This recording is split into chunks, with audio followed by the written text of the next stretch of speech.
So the Panthers made that trade up into the second round, moving from 33 to 32. So day 2 for them will not be as active as we once thought, but they still have pick number 39 that they received in the Brian Burns trade, and they still have pick number 65 at the top of the third. So in this video, let's take a look at some potential day 2 targets for the Panthers. Since they had so much contact with Xavier Legette and it clearly went into them choosing him, I'm going to try to favor some guys that are on the board, for one, but two, that the Panthers have had some contact with and some strong contact with. So let's start on the offensive side of the ball.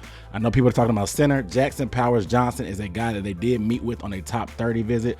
He's probably the best center available currently. I know a lot of people and fans are looking at him potentially. I think he fell. I don't know exactly why he fell, but I know he suffered an injury at the Senior Bowl, but he did look very, very good at the Senior Bowl. He's a big, strong center. Joe Person, who is a beat writer for The Athletic with the Panthers, he talked about in a radio interview that he doesn't see center as that big of a need for them. That yes, they're going to probably give Austin Corbett a shot at first dibs. And I think this is a smart move because I posted a chart earlier in a video that I made saying that the average draft position for the top 10 highest paid centers is 3.8, meaning somewhere between the 3rd and 4th round is where the top flight centers in the league are drafted. So you can find gems like that. I'm thinking guys like Cedric Van Pran, Bo Limmer, or our Bartoli from Wisconsin. These aren't guys that they've met with, but I just think there's options that you can take later in the 3rd or the 4th if you want to go center, that you don't have to spend premium capital on a center like Jackson Powers Johnson. Regardless, he is definitely on the board, one of the higher ranked players on the board. Zach Frazier is a guy that I've seen in some mocks. No given contact that we've heard from that, but just a name I want to float. Tight end. Ja'Tavion Sanders is a guy that I think they should probably target and are going to target. We'll see. But Ben Sinnott as well and Theo Johnson. Now, these 3 guys are guys that bring different skill sets. Ja'Tavion Sanders has the same athletic as far as build and athletic traits as a Tommy Tremble. 6'3", 245, excels in the yak, can get down the field. He's a little bit more, I guess, athletic as a route runner than Tommy, but like I said, similar body type and they excel after the catch. So it seems a little redundant there, but it's somebody that they definitely met with who I expect in that 2nd and 3rd round range, so I had to mention them. Ben Sinnott is a guy. We heard that they like Tommy Tremble, according to Dave Canales in his, I think it was at the Combine breakfast presser, but they wanted a Swiss Army knife of a tight end, and that's exactly what Ben Sinnott does. He's like he's good at a lot of things, but he's a master of none. But he's a very, very versatile player, H-back type of guy. Like I said, they want a versatile guy. Ben Sinnott is that type of guy. I like Theo Johnson. He has an athletic profile that with high upside. He's a great blocker, but also brings receiving to the equation as well. Some of these other guys like Ja'Tavion Sanders, not really much of a blocker, but a good receiver, and like Tommy Tremble, more of a better blocker than receiver thus far. But I think Theo is that happy medium in between both. 6'4", 6'5", with the 40-inch vert, great catch radius. There's a lot of upside there in the red zone, and we know we need some big targets, even though we do got Legette. Having a 6'5" weapon running down the middle of the field, I like that. Running back, Jonathan Brooks out of the University of Texas. I talked about him. He would be my running back 1 if he wasn't coming off that ACL. I expect him to go in the 2nd round or the 3rd. If he's at 65, I would love for the Panthers. I'm thinking 65 is either tight end or running back. In my eyes, I'm thinking defensive player for 39, but I think if they go offense at 65, I'm thinking running back or tight end personally. Jonathan Brooks is the every down back. He has that skill set. The Cowboys are heavily interested. Jerry Jones went on record saying that they are very, very high on Brooks. So he could be a guy that they look at. It could be a smokescreen because another guy, Trey Benson, who is arguably running back 1, running back 2, he's my running back 1 on my list for my running back rankings in my video I made.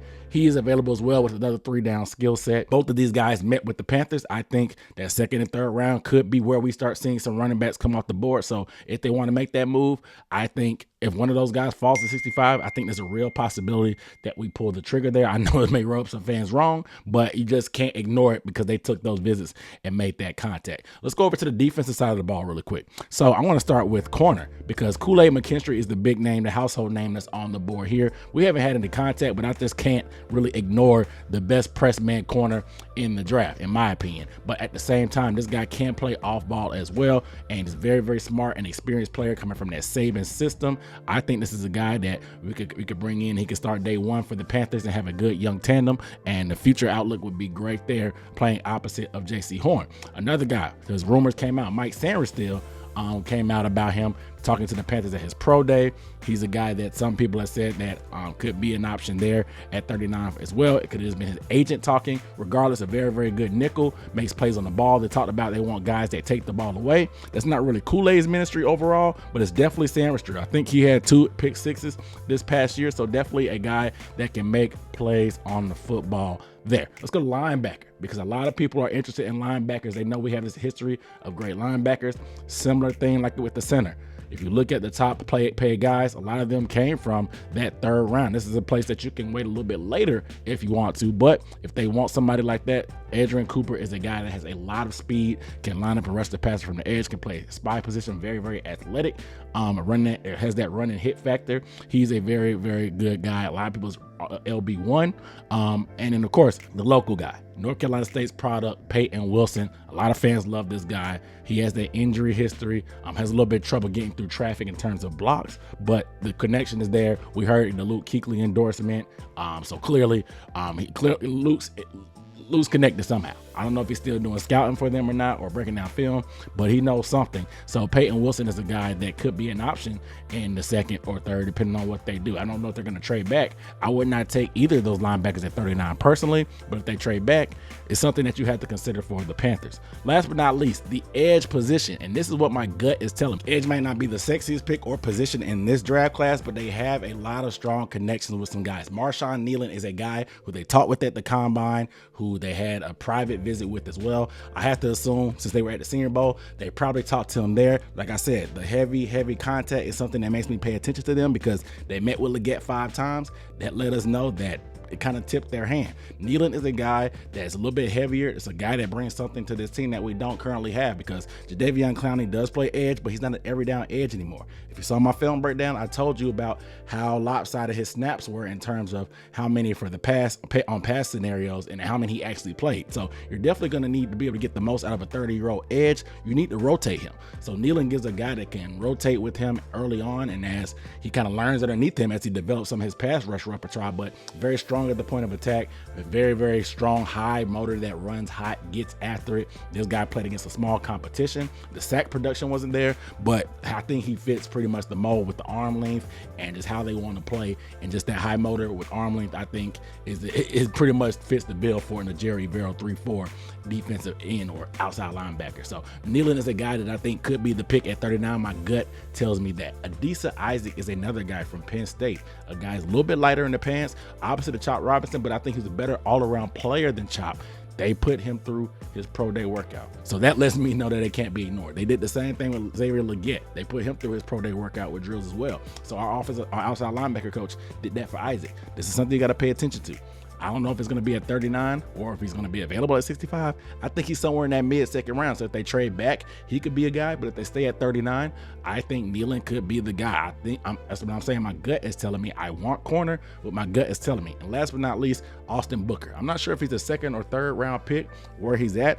He has the traits and he's huge, very, very raw. But this is a guy that they've had a lot of contact with as well. So it can't be ignored. Also meets that threshold of the arm length, and that's just that's how they want to play. Like I said, they don't have to necessarily get a pass rush specialist. They like the arm length, the measurables, and the traits to play in this style of defense. They're more of scheme over said players in terms of this 3-4 style that Jerry Vero plays. So a long laundry list of guys available on day 2 is going to be very, very exciting. You guys let me know your favorites down below in the comments of anybody that I named. Who did I miss that the Panthers should probably target that they had some contact with, that you thinking could be a dark horse for pick number 39 or 65? If they stay there, they could end up making another trade. Who knows? Regardless, let me know how you feel down below. I appreciate you guys watching. Make sure you hit that subscribe button. I'll see you next time. Peace.